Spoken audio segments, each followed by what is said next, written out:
Hi, everybody. How are you? How is your mental health after the bombardment of Harry and Meghan yesterday? Well, what shall I say except that I suffer from serious hardcore fatigue. But otherwise, I'm still here and still alive and breathing. So, indeed, I buckled down and again subscribed to Netflix. It is the long annual school holiday, and we do not have one of those dishes on our roof and no local television tower. So, we can't and haven't watched local television in years. So for a while, it will be nice for the kids to catch up on more recent series and movies, etc. We are all a little stressed and tired and can do with a bit of fictional entertainment.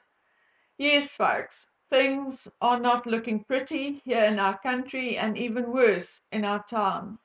We are back on level 6 load shedding, which means 2.5 hour outages alternating with 4 hour outages.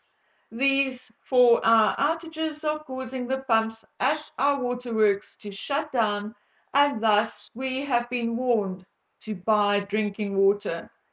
As if that is not bad enough, the post office in our town closed down completely last week. So, guess what I had to do this morning? Drive 50 kilometers to our neighboring town to send away parcels, letters, and cards and arrange for our mail to be held there for us. They will automatically hold our mail and will notify us via SMS when there is mail or parcels. Nice one, particularly at the price of fuel these days. My daughter and I went alone, which gave us an opportunity to talk. And I think the consensus is that we can no longer live this life in a small rural town in South Africa. Our adventure is indeed coming to an end very soon. But I have now spent a few minutes talking about our lives while I know that you're actually here to hear what I think of Harry and Meghan's Netflix reality show. Firstly, I absolutely think Liz Corbus is a shitty producer director, cheap and sloppy with very bad timing and a level of ignorance that does not exactly match her acclaim on the internet.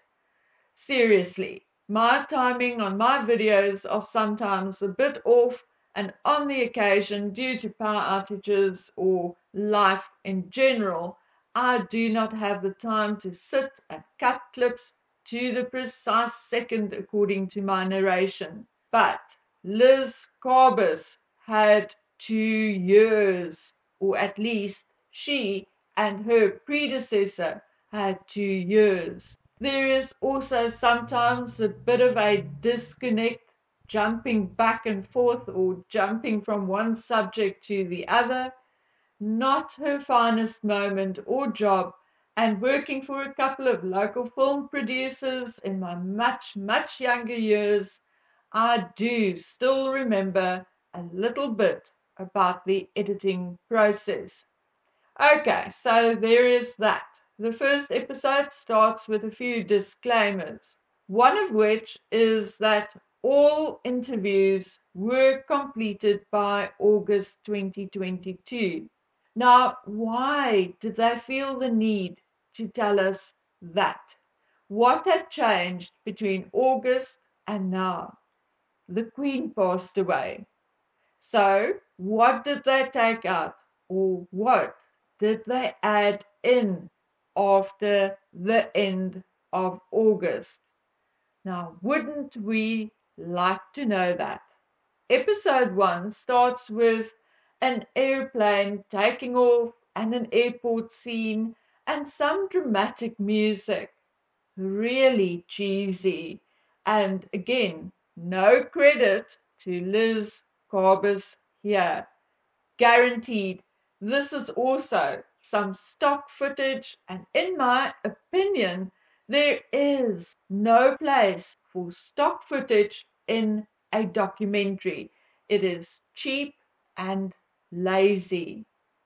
Then Harry says, it's really hard to look back and wonder how it happened. And then obviously he's talking about them leaving the royal family. Well, I don't understand this statement because effectively the entire series is about how and why they left. And I thought they made the decision to leave. So how can he question how it happened? As part of the introduction, we also see Meghan in jeans with a towel around her head, looking all forlorn, saying, I just want to get to the other side of this. The media is destroying us. And then Harry chimes in, the institution is in on it. I find that few creators actually focused in on this, but that was a direct accusation aimed at the monarchy. We then see a few clips of them and the children. At one point, Archie is running along and Harry is pushing a very empty looking pram. Another clip shows Meghan going to feed the chickens with a baby, supposedly Lily, in a carrier.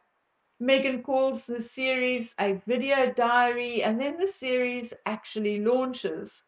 They start in 2016, and Meghan says that she had been single for a few months and not looking for a relationship. And then Lindsay Roth backs her up, saying that Meghan was intent on being single at the time, which we all know is a bit of a lie. As one, we heard Lizzie Gundy and many of Meghan's other friends saying that she was indeed looking for a rich or famous British man or boyfriend, and that she was actively looking, even trying to hook up with a few. Although it appears as if Meghan and Corey's relationship was indeed fizzling out, we also know that they were still living together after she met Harry. Another friend whom I have not heard about before, or maybe I have, but have just forgotten, Lucy Fraser, also spoke up. According to Meghan, they met on Instagram when Harry started following her, and then a friend sent Meghan an email saying that he wanted to meet her. According to Meghan, she then asked to be allowed on his feed so she could see what he was all about. And then they exchanged phone numbers, etc. Well, this is not exactly what they said before, is it? But we all know that their recollections vary from time to time. But honestly, other than that, they are constantly changing the narrative on their stories, this is of little consequence. And honestly, who cares? According to Meghan, they met at 17 16th Street. So why can't she just say Soho House? No one knows. But apparently Harry was late and she only stayed an hour. But allegedly she did call him later that evening and invited him to dinner at the same place. Then there is an interview with Nacho. Now, quite frankly, I have seen pictures and read about Nacho, but seeing and hearing him speak, I must say he shrunk a little in my eyes. A puny little man, really, with a bit of an effeminate voice, in my humble opinion. Anyway, he gobbled on about how much in love they were, blah, blah, blah. Then we had Jules Smoller and Silvertree giving their 5 cents worth, and then we had Harry launching into his narrative about his mother. We repeatedly heard Harry say, my mom, and not our mother, like when he said, my mom made decisions from the heart, and I am my mother's son. And then we get footage of Harry's birth announcement and of him as a young child, etc., etc. Harry says the majority of his memories include paparazzi and the press. Then James Holt speaks a little on the royal family and how the British almost sees them as part of their own families. Afua Hirsch, sorry if I butchered her name. I don't care enough to find out how to say it. Anyway, she's a journalist and she joins in and says that the monarchy is basically a symbol of being British. And I would agree with her on that. Robert Hassel joins in and talks about the longevity of the monarchy, and he talks about changing times and how it is becoming more difficult to explain the existence of the monarchy and how their existence needs mass support and how they need to maintain their popularity. Well, that is common sense. Then they jump to footage of the royal children on the ski slopes, and Harry says they were forced into a photo shoot in order to get it over with. And then there is a scene of Diana asking a photographer to leave them alone for a while, and I actually loved the way she did it. A decent but firm way. But anyway, can you see what I meant with disjointed and the one point of discussion not flowing into the other? And I think that comes from a bad director. Anyway, they stick to the Diana theme, and Harry talks about his parents' separation and how Diana was truly alone after the divorce, and how he found it hard to find someone willing and capable to put up with everything and adapt to royal life. They talk a little about the relationship and show footage of them at Big Sur, California. And at this point, there is one thing which irritates the living daylights out of me more than anything else. In the footage, Meghan goes, oh my goodness, my love. And they call each other H and M all the bloody time. Now, I think that is just dumb and highly irritating. Harry and Meghan are easy enough to say and pronounce. Why the H and M? You know, I'm a rebel, and if they think H and M is short for Harry and Meghan, then I would like to stretch it out, and from now on perhaps call him Has Been the Duke of Hazzard, and call her perhaps something like Rachel Megalier. Anyway, Harry then talks about how much Meghan is just like his mother, with her warmth, compassion, empathy, and confidence. It shows footage of Meghan and one of the babies standing in front of a picture of Diana saying, Grandma Diana, Grandma Diana. Then Harry talks about the funeral and how the United Kingdom swept them up as their children. Completely different from what he said before. But he then has a friend called Nicky coming up, a bloke who was at Eton with him in the room next door. And this bloke then dutifully talks about how terrible and sad it was to see Harry walking behind the coffin. So yes, guys, I mean, one can always get someone else to do your dirty work for you, can't you? Then they talk about Harry's relationships and visits to Lesotho in 2004, 2006, 2008, and 2010.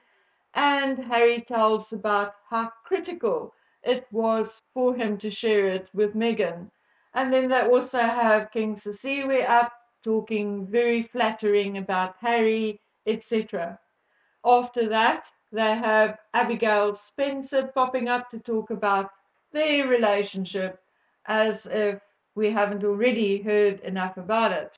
Harry then talks about how senior royals can't choose their religion or their careers and how they needed the Queen's permission to marry.